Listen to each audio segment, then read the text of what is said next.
Take one more step on my yard and we're gonna have a problem. Your yard's already in trouble. I'm the only one here trying to save it. I don't need saving. I need people to stay off my property. Then tell me why you're losing it inch by inch. When he walked up to Logan's property, his eyes didn't go to the house first. They went straight to the yard. Before we get into this, comment and tell me what city you're watching from. The grass had completely lost its structure. No lines, no edges, just waist-high weeds swallowing what used to be a maintained lawn. And then he saw her, standing there with that red push broom raised high like it was the only tool she had left to defend what remained of her home. Her bald head catching the harsh Florida sun, and in that moment he knew he wasn't just stepping onto an overgrown property. He was stepping into a place where someone had lost control of everything, including the lawn they once cared about. She looked at him not like a neighbor checking on her yard, but like he was someone about to take even more from her. There was no curiosity in her eyes, just that fierce, desperate protectiveness of someone who had been pushed all the way to the edge. And when she finally spoke, her voice wasn't angry. It was exhausted. She told him the cancer took her hair first, then her strength, and eventually even the ability to keep up with something as simple as mowing her own yard.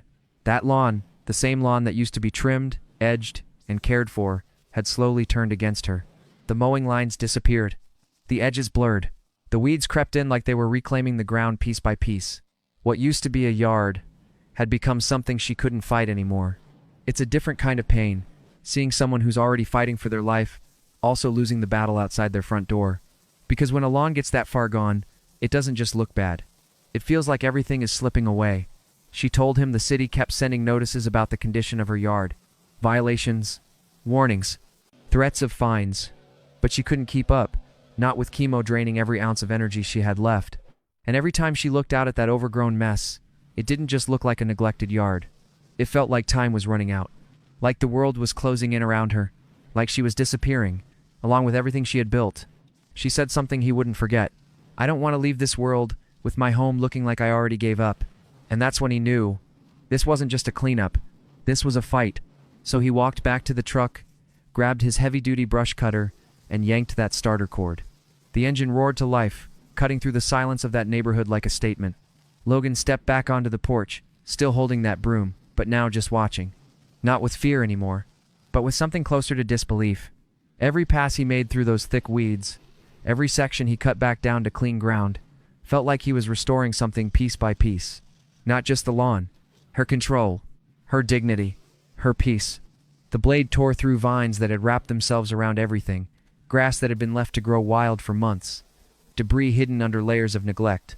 And slowly, the structure came back. You could see where the lawn used to be. You could see the shape of it again. The pathways reappeared.